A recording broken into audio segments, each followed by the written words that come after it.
Good morning, everybody. Good morning. Good morning. Man, I gotta record the vocals over this song. Alright, going live on Facebook. It's so funny how one can work all day, every day, and not really get around to certain things. Which is what I did. What I've been doing for I guess it's been 9 weeks? I thought it was 6, but apparently it's 9 weeks of quarantine. Very interesting.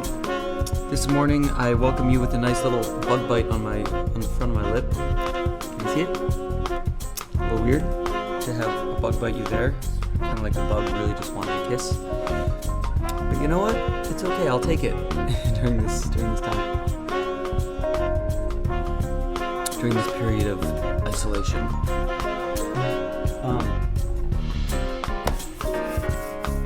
All right. So I have been working. Sorry. It's funny how one day I will really let you into the tangents that go through my mind. They're really funny to me. I just don't know if they'll be funny to you. How are you doing out there in Facebook world? Oh, I told myself I would share this on my Facebook page this morning because I forgot to yesterday morning. So let's do this. Oh wow, Facebook is advertising games now.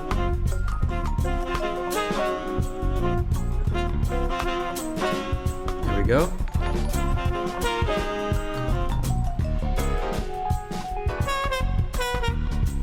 Maybe give this to some of these public groups. There's one. All right. So, LA extended yesterday. They didn't really extend. They extended by 3 months, supposedly. It's kind of unclear if it's actually going to take effect officially, but there were officials that said that it's very likely that we're going to be staying inside for another 3 months until the end of July, I believe it was. I personally don't mind because I've been more productive than I've ever been in my life during this period. However,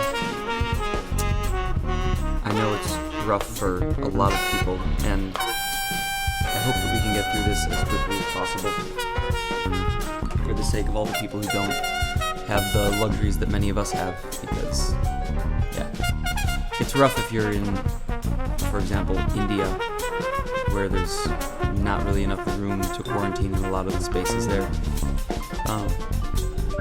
But anyway, we won't talk too much about that. Maybe we'll talk a little bit about the, what have you guys been doing in quarantine? That's kind of what I'm curious about. And I'll get to some lesson stuff soon, too. There's a lesson that I'm going to sort of give to somebody who sent me an MP3. You guys can hear me all right, yeah? Audio, you can hear the speech over the music. I don't have my headphones on, so I don't know what the mix sounds like, but hopefully you can hear. I am watching the comments. So good morning and welcome. Yeah, I've been spending most of my time working on this app. I had this idea for a new way of, it's sort of a new way of crowdfunding for artists that I think is going to be very effective. At least it'll be effective for me for my weekly piano channel. That's how I originally came up with the idea, because man, it's hard to monetize on YouTube. However, there is a specific way that I thought of that I thought would be very, oh, music is a little loud, sorry. There's a way that I thought of that nobody's done yet, and I know that I could use it like crazy, and I think other artists could use it too. So good morning. All right, I see your comments. So I'm building this app, and I've been spending pretty much all day, every day on it. The patenting and the tech development, getting developers, talking to seed investors. You know, it's a lot of work to build technology, but the ROI on technology versus jazz piano is a little lopsided. Jazz talent, in fact, musical talent in general is one of the most undervalued assets we have in our society, whereas tech is one of the most overvalued assets. So I'll build my tech project, but I'll always be a jazz pianist. Normalized Audio says he tried to learn and play nails, but it didn't work. Oh no, you want me to teach you nails? I did a thing where I showed you how to play that. I think you can get this from my previous videos to play that song. By the way, you're listening to the Chicago Experiment, which is going to come out maybe at the end of this year, maybe next year on Rope-a-Dope Records with Mackay McCraven. Junius isn't on this one. Daryl Jones, who just got the cover of Bass Player magazine. He's the bassist in the Rolling Stones, and he just got a great feature. Congratulations, Daryl. Yeah, really, really, really cool. And then Jeff Parker, great guitarist. Irvin Pierce, Marquise Hill, Joel Ross, all jamming on these. Just listen to a tiny bit of this track. It's so much fun. I chopped it a bit too.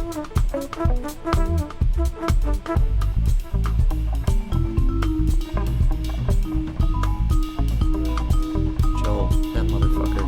He doesn't ever sound bad. I'm so mad at him. He could play anything and it sounds amazing. He did one take over each of these songs. Meanwhile, I'm sitting here like chopping them up. Like, oh, was my solo okay? Maybe I'll use this part of it. Maybe I won't. Yeah, music. Music is...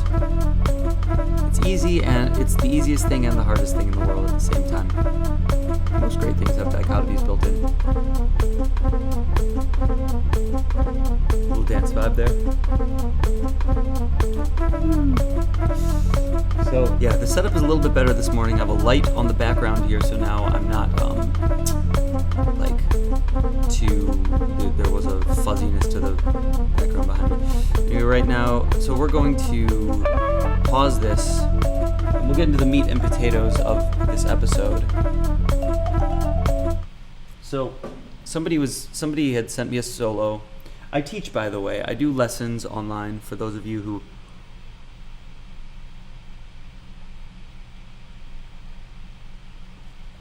want to learn piano during this time. I am available. I'm expensive but available. That's what she said. I know some people like that. Again, more jokes that I'm not gonna make right now. Oh man, to be inside of my head, it's a really weird place. So, one of the things that one of my strengths, which is one of the wonderfully undervalued assets of our society, is a deep knowledge about music. I don't know why they keep teaching people this stuff, because nobody cares if you know it. However, I know it, and some people are asking for some of that knowledge, how it applies to them. So,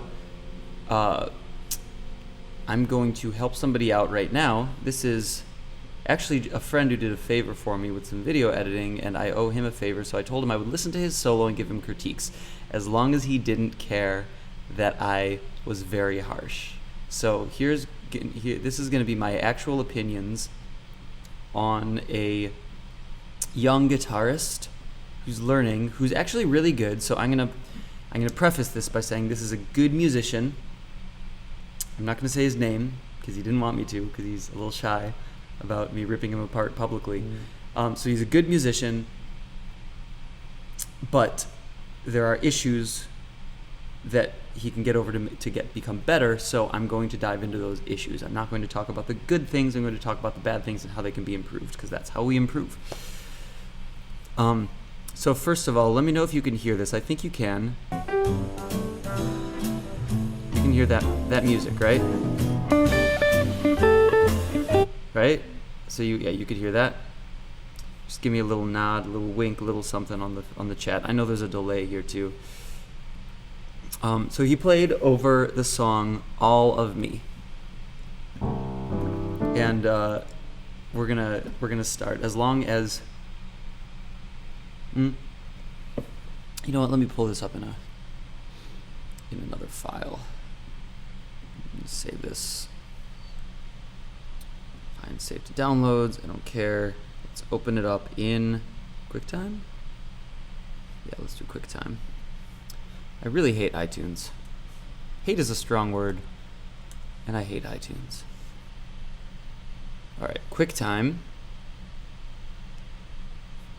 Here's his solo. Let me make it. Okay.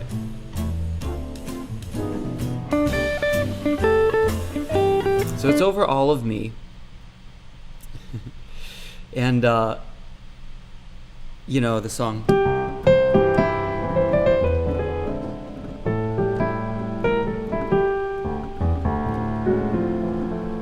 Stop a little bit so I can hear myself.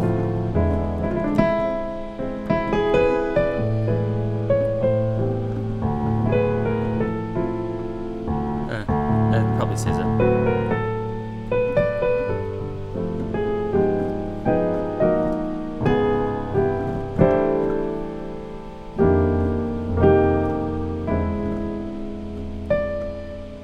So if I were to reharmonize, I would do other stuff.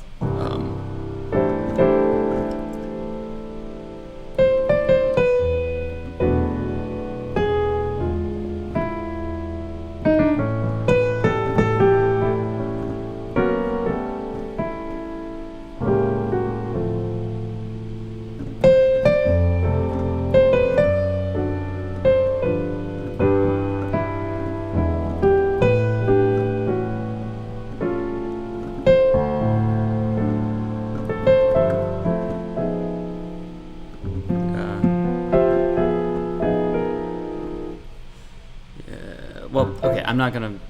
This isn't a lesson on how to play it on piano, and this isn't a random reharmonization. I'm actually going to teach you whole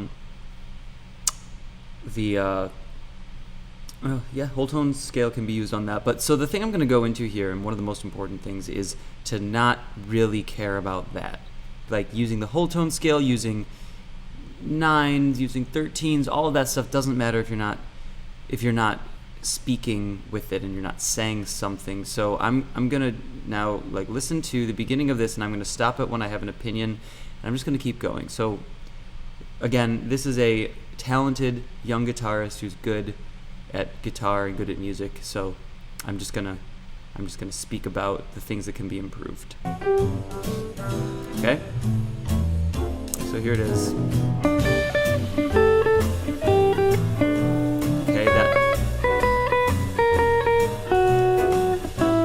Okay, just even that first line. So there are two things that went very wrong here. One is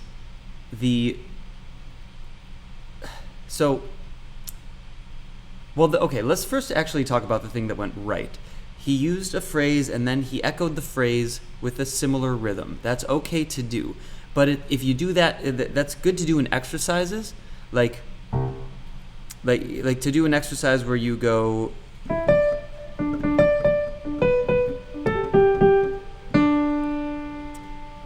and then like do it again.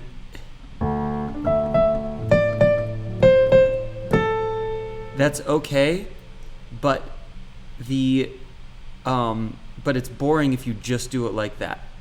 It's good to do it. It's good to do in practice if you're just practicing, but when you get into the solo, nobody would actually, like when you speak, you don't speak with the same exact rhythm every single time. It gets really, really boring. So when you do I would more so recommend question answer, like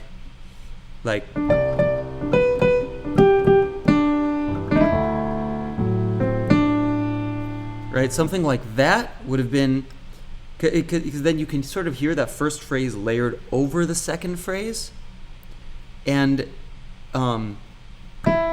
then it doesn't like repeat it exactly, because it gets boring if you repeat it exactly.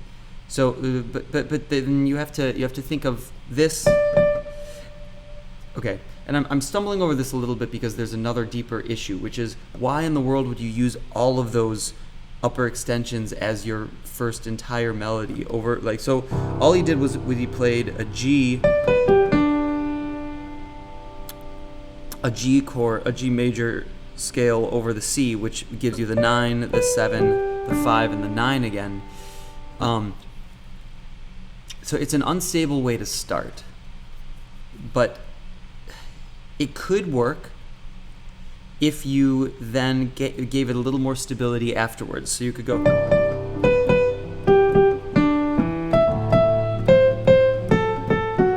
right? If I did that, and I also noticed I varied it. I took that initial idea, and then so I expanded upon it rhythmically. There are two things I did there. I took that initial idea that he played, and then I expanded upon it rhythmically, and I took it more to a harmonic center. Okay? So the harmonic center would be when you're on the 2, we're in C major here, so this is D. Landing on the 3 of the D chord is helpful.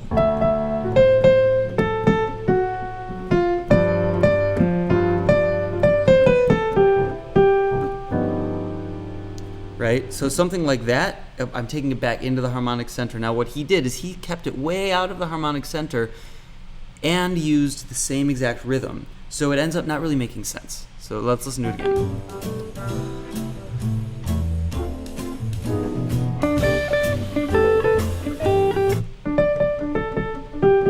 Oh yeah. So it wasn't exactly a G major. He used the A, which is the 13, which is even less harmonically stable than the 7. And also the start of it, it's like why is that your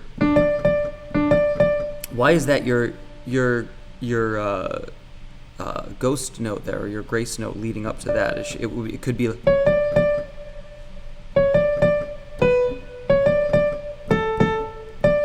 Okay, so and then let's break it down even further. So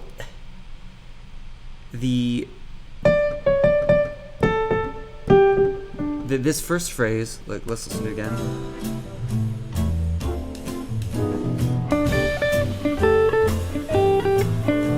Okay, so the other thing is the feel. So this is another thing that can be improved when you are playing a note and you have a decided goal point, which that's a good thing that he did. Right? That is his decided goal point at the beginning, and then he ends it sort of on the goal point an octave down, which is also good. Okay, the bad is this is a grace note, and it's not supposed to be if you're leading up to this note, it would be, the feel would be so much better if you made that note super light and soft, like that's much different than. Do you notice the difference between those two? It's a subtle but very, very important difference. And I wouldn't even use this as, like, this doesn't really make sense as a grace note to keep coming back to that. It almost sounds like something a computer would do. If you're actually, remember, you're speaking, so you don't speak like hello, how are you doing? You say, hello, how are you doing? Like your voice doesn't have leaps like that, and if it does have leaps, it has to have purpose, and the purpose is not a grace note, and this is a grace note, okay? So if you're going to do leaps there, it's like, if you're going to do a grace note, it could be, right?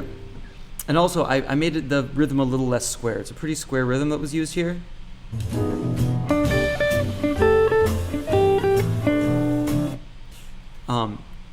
Da da da da da da da da da. It's like, it's a little predictable.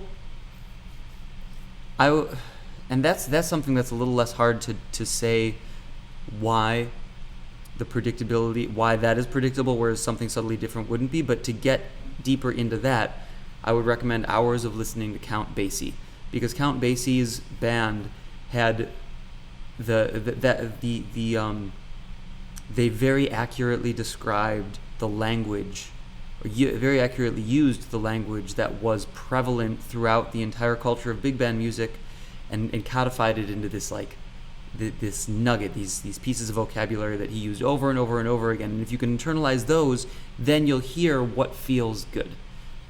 Where this doesn't feel good,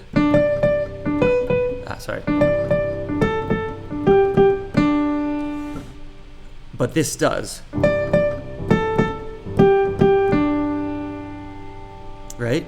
And the only way that I can intuitively say why that's the case is by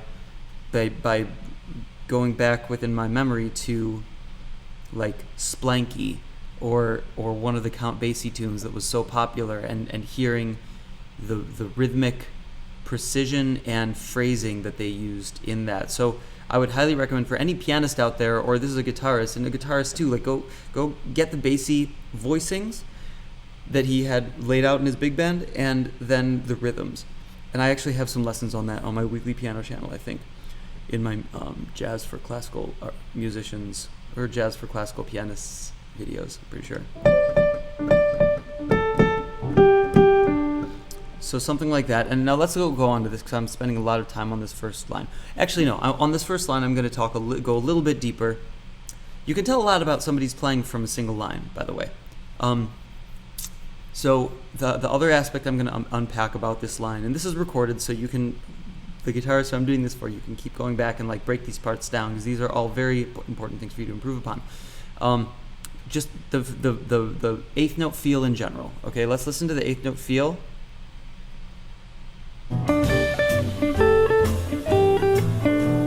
It's inconsistent. So to be consistent with the eighth note feel, one, go back and listen to Oscar Peterson, because he had the best eighth note feel out of anybody in pretty much history.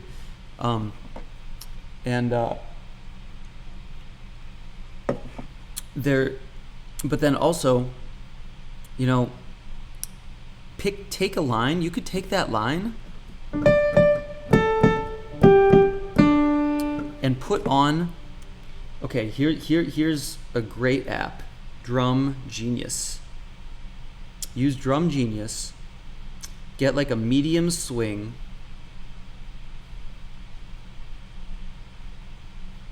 Why isn't it playing? Is it on my AirPods? Oh, shoot. It's on the house AirPlay. Stop. Whoops. I just played that really loudly for everybody in the house. Okay, going back to my phone. There it is. Okay. Let's slow it down. So you put on Drum Genius or whatever app. This is put it right there so you can kind of see it.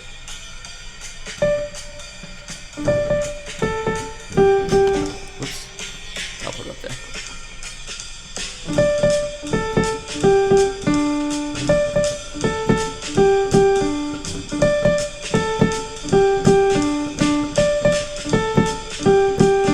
And do that for like 10 minutes. Pick one phrase and just repeat it and repeat it and repeat it until it feels so good that you can just sit back into that pocket. And you can do it with the metronome too. I like to do it with like, these are basically recordings of classic drum loops from actual jazz recordings. That one was Paul Motian on So in Love. Paul Motian had a great feel. So you can do that, and then also, you know, you can do full choruses of this just focused on feel, right? So if this is your, you could do like, just solo over it, but only focus on feel.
the, obviously I've more practice just doing that focused on feel, but that was feel specifically exemplified. Oh, I went back to night. It's funny. That the sunrise only lasts a half hour, by the way, so that background that I have, it resets to dark. Yeah, Big Band listening is a good idea. Listening to your favorite drummer.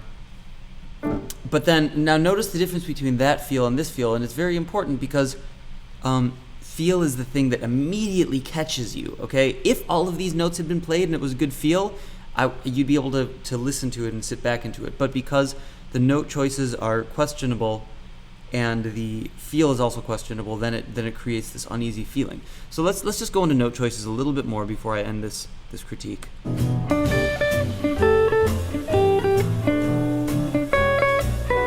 So you're rushing. Don't rush. Be careful not to rush. That's a da-da-da. On that note, if you listen to it again, and this is what you can do with your own playing. Play along to this and just listen to it back. You'll be able to tell if you're rushing. Like listen to that note when you go into the second phrase. Like, right? That's the worst possible thing you can do. The only person who actually stayed right on top of the beat, even maybe a little bit ahead of it in history, that actually sounded good was Oscar Peterson. And that's because he was so rhythmically precise. He could stay right on top of it. Okay.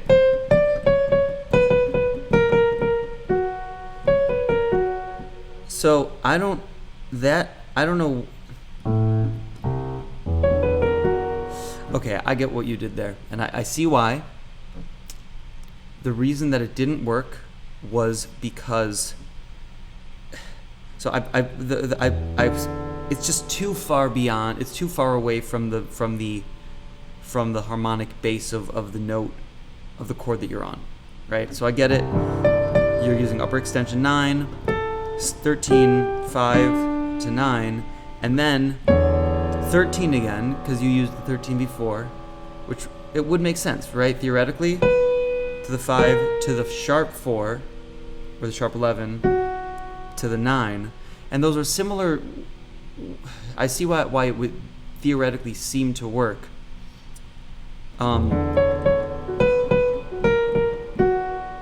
Because it's the same phrase and using these other upper extensions, but it's just too far out. And it's also boring because it's using the exact same phrase twice. So what I would do is I would pull it back in harmonically and then use a slightly varied phrase that is more reminiscent of traditional jazz rhythms that feel good, which you can get from Basie, right? So you have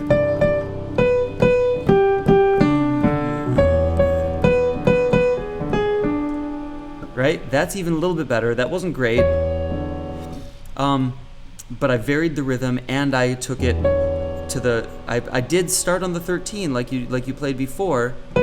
And the 5, but then I did the 3 and the 7, which are much more consonant than the 13 and the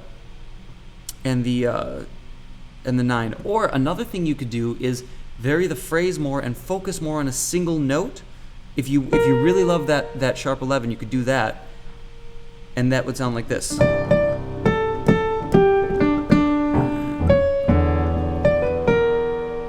Right? And then you have a real question there. It's like, why did you end on the sharp 11? I don't know.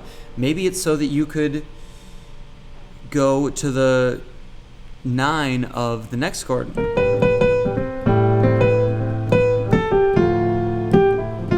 And then finally hit the 1 of the 2, right? But it's on this journey, and there's a spectrum of like this is your root of harmony, and then you could go further and further and further away, but if you always live up here, you have to have other very, very strong consistencies to make it interesting. Not to make it interesting, it'll be interesting, but to make it listenable, to make it comprehensible, something, maybe that's, I don't know the word. It's early, people. So you have to have something that people can grasp onto, so it can't be, so the things to improve here are the rhythm needs to be precise and really solid swing. The feel has to be precise and really solid swing. The rhythms have to be varied but reminiscent of jazz tradition, which is you can get by big band listening, especially Count Basie. The harmony has to be solid and rooted to some extent, so you don't stick with those upper extensions too much. And then the thing that I'm not complaining about here is the melodic consistency, because that was good. So like going downwards and then downwards, but there's also another thing, like there's not a real solid goal note here. If you wanted to have a solid goal note, so the ear will hear the notes that you focus on, and it will draw threads between those. So if you like landed on here the first time and then landed on here the second chord, that would make more sense. So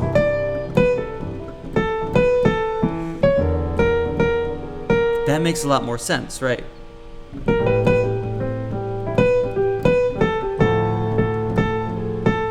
Right? That makes more sense.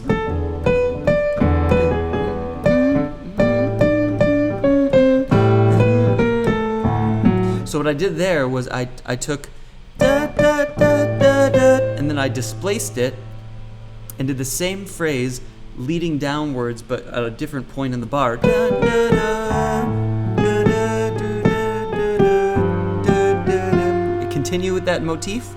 Using these motifs to actually develop is where this can be powerful.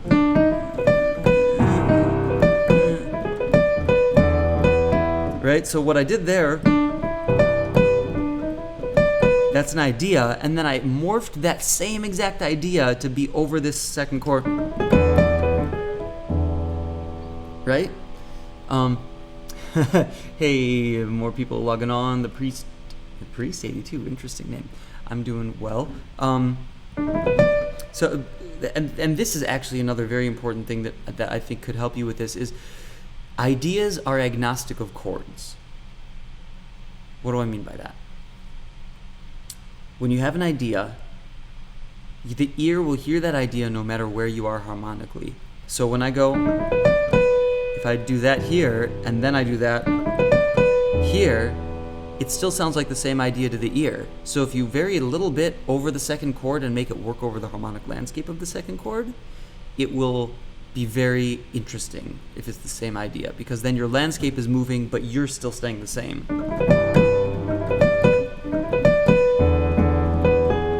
Right? There's only one difference in note there. But then you don't want to keep harping on that. You want to move on and utilize elements of that idea to keep moving.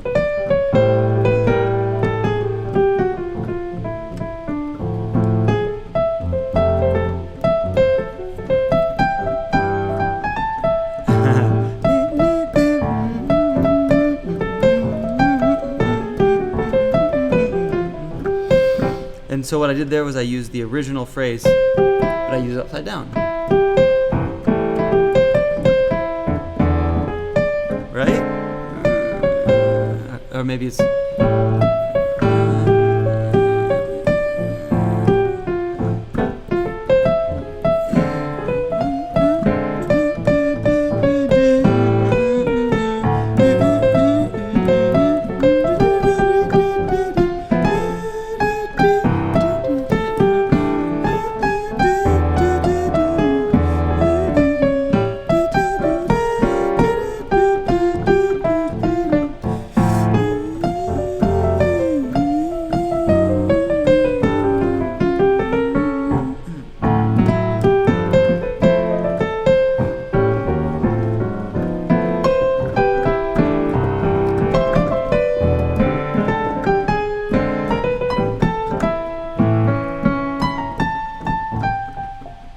You know, I know, Woody Woodpecker. Exactly. I noticed that when I was playing. It's funny how those little tropes stick in our mind, isn't it? All right, so I feel like, I'll listen to the rest of the solo, and I'll give some pointers throughout. But those are, from those first two phrases, it tells me what needs to be worked on, but we'll continue listening. Let's listen from the beginning.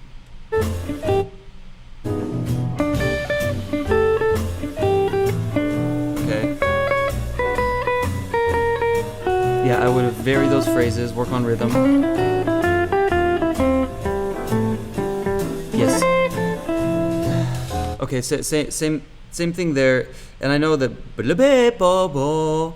or whatever that ended on sounds like it could be a conclusion, but it wasn't really a conclusion to those earlier phrases because there was no clear question. A clear question is,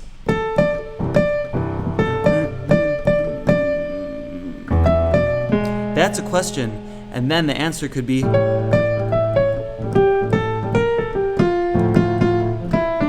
that's an answer, right? I'm going down harmonic. The question is up, the answer is down. The question is harmonically obscure, the answer is harmonically grounded, right? Those are the things that are they're tangible elements of all music. It applies to every single genre, and most people in pop world don't even understand these aspects of music, which is why there's such a hit or miss landscape of pop music, and it's such an intuitive process for many of them. So anyway, we're gonna keep going.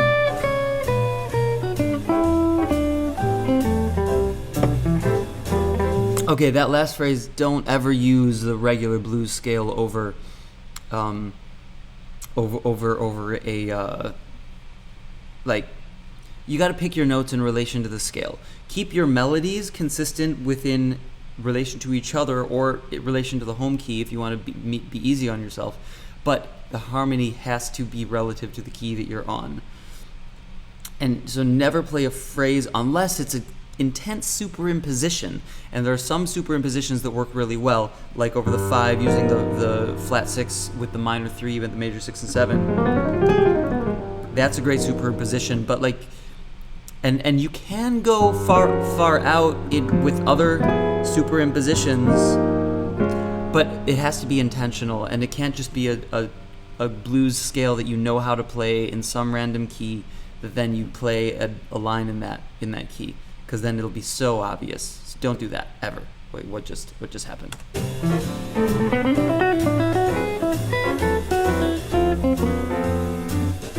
Okay, there was no, and I'm just going to critique now so that you can kind of like get an idea of where these things need to improve. That wasn't in relation to anything else around it. So the good thing about it was slowing down the speed of variation of notes in where you were doing you were doing fast before, and so you were doing it slow later. And I get that's the concept, that it's good to have variation like that, but there has to be a reason for the variation. So that reason for a variation has to do with the line that you're going leading to a goal point, right? And then stop at the goal point, unless you really feel like it should keep going, but make sure you have a reason for continuing to go, because that didn't have a reason for continuing to go. It just went. And that's like speaking in run-on sentences, like I do a lot of the time when I'm speaking, but why I'm not a professional speaker and I'm a professional piano player.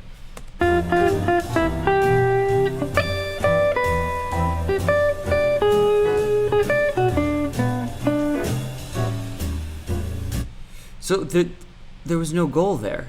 Duh, duh, duh, duh. And I'm just going to rewind a little bit.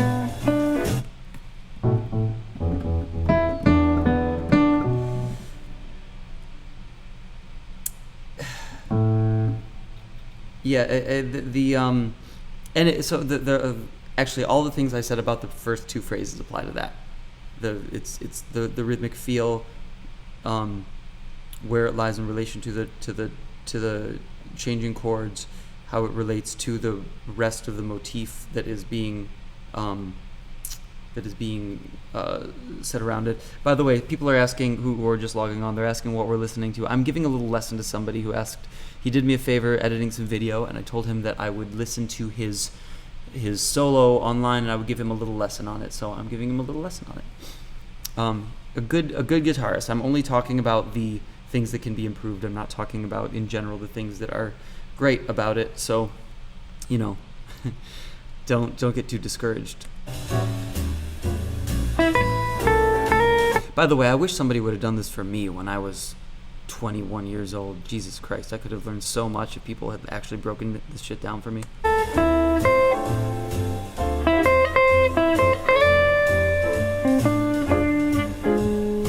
That was okay. That was good. Oh, okay, wait. That would have been great if you had stopped. So just listen. Listen to what I mean there. Let's go.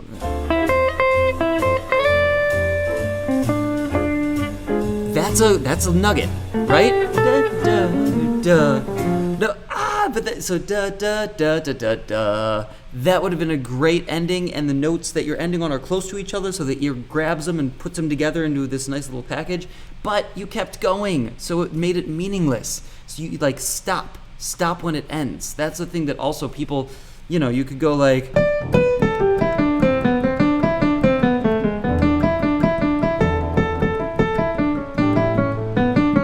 It's completely meaningless. But if you stop between the phrases so that there are nuggets that then relate to each other in your brain,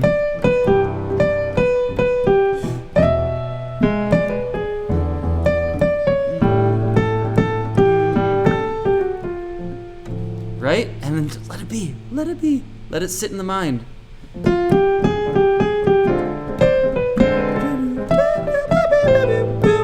That's a line.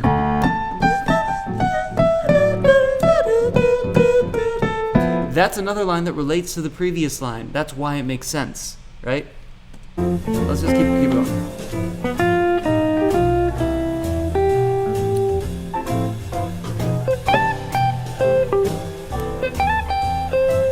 That was okay. Oh, yeah? Okay. I hear what you're doing. It was forced. That part was forced in, and I hear the motivic consistency is good, but you have to, and that's the challenge here, right? You figure out where it fits in, where it is not forced into a little box. And I have to speak metaphorically because this is where it becomes like it's really hard to speak about the intricacies of it. I have to go into 20 minutes on one phrase like I did at the beginning. So I'm not going to do that now. Isn't that an amazing? Ooh, that was bad. But isn't that an amazing thing about human development, human intellectual development, is how much we are abstracting and chunking data? It's like you can look at a screen now and it abstracts to the point where it can describe a human face speaking to you by little dots of light. It's fucking crazy. Who would have thought that an animal would have created this stuff? Anyway.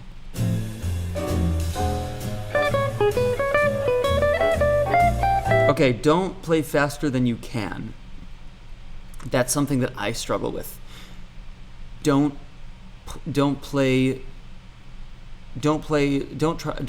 beyond your limits. So that it's like, we call it showing your ass in jazz. Don't show what you can't do yet. And it takes a lot of self-knowledge and self-reflection to get to a point where you know where you can't stretch to. You want to stretch right to your limits, but not beyond them. And that was beyond them. Make sure you can play with a good feel. Anything you play it with a good feel.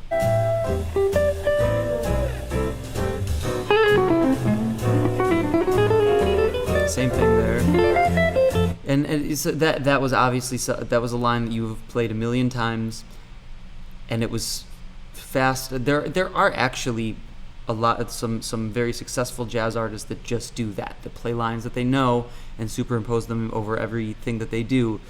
But I don't subscribe to that school of thought.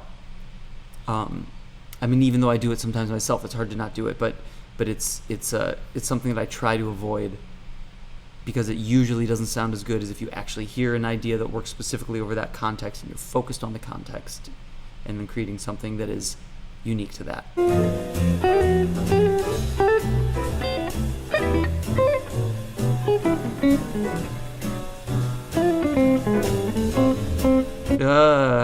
That was almost really good. There.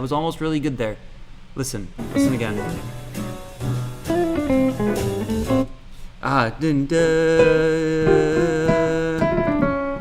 Well, I want to hear what that was again.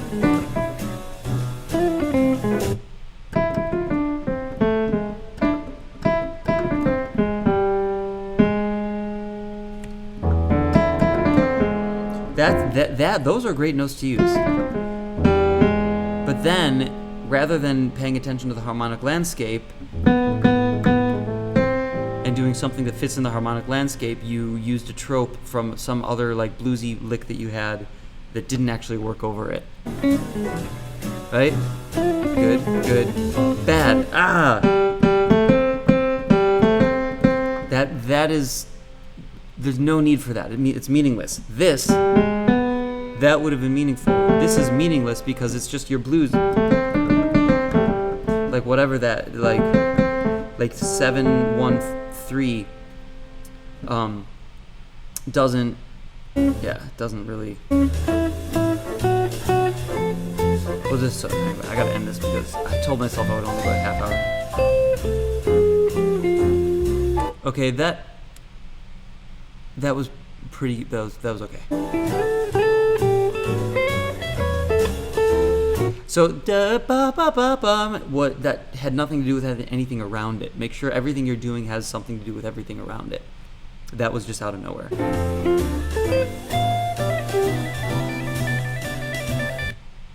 Oh man, I know why you stopped it there. You shouldn't have ended on that. That had nothing to do with anything that you were doing before that, and it had no goal. It was just complete trope. It was useless. You could have ended it there. You could have You could have even, or if you wanted to, you could have ended it anywhere on the 1, the 5, or 1. But you went in like something that made no sense. So that's what I would not have done there. Anyway, I hope this helps. This sounds good. I ripped apart a lot of it to get into the meat and potatoes of what needs to be improved. I hope it's not too discouraging. I'm a very harsh teacher when I teach my students, but they tend to improve very quickly. But some people can't handle it. In fact, I was going to produce a pop track for a vocalist the other day, and I gave her a little bit of critique, and she just flipped out. Because, to tell a vocalist that she needs vocal coaching when she actually is a vocal coach herself, I guess is insulting. But that's one of those things where, like, sorry, not sorry. If you hear stuff and you are pretty confident about what you hear, it's like, you might as well just tell it to people, even if they're going to be offended. So, my friend who is the guitarist who did that, I hope you improve. I will pick apart another solo of yours if you take this and do it for a month and practice on these elements and then move forward. Yeah, so this is an interesting question. Jesse Anson says, LOL, ouch, trope. To tell you the truth, jazz doesn't make much sense to me. Probably a good thing I'm not a musician. So this is a thing that it's like, it's not just in music, it's not just in jazz. You see it in every single walk of life. People, there's a consistency to human existence, which is firstly, everything is relative. So there are things that make sense, but they only make sense relative to themselves and their landscape around them, right? So jazz is a world that has a history of European music and African music and South American music, elements of all that coming together into something that has a specific language and lineage and elements that are important. Those elements are feel, rhythm, harmony, melody. I mean, the same elements of all musics, except for some are more prevalent than others in different genres. But if you don't, how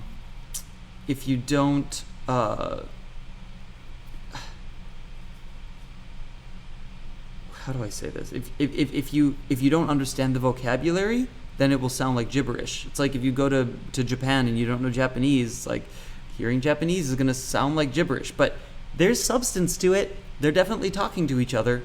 Even if you go there and you are like, oh, all these people are just speaking in gibberish, you're the dumb one, right?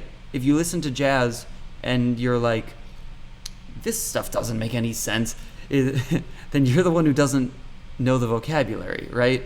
If it's if it's in the context of the tried and true proven elements of it, like there are crappy jazz musicians that don't make any sense. They're usually the ones who don't know the history themselves, or like aren't exposed enough to it, right? I mean, I'm definitely not the best. I've gone through my development from knowing nothing to knowing a lot. And when I was very young, I was like, oh, there's nothing here. And then I was like, oh, wow, there is a lot here. I actually forced myself to, when I was in high school, every day I would listen to the jazz station and the classical station on my way to school, even though I didn't like it, because I was like, there's something here and I'm going to get it. And then eventually I started to understand it. And then it turned into a life's passion. But anyway,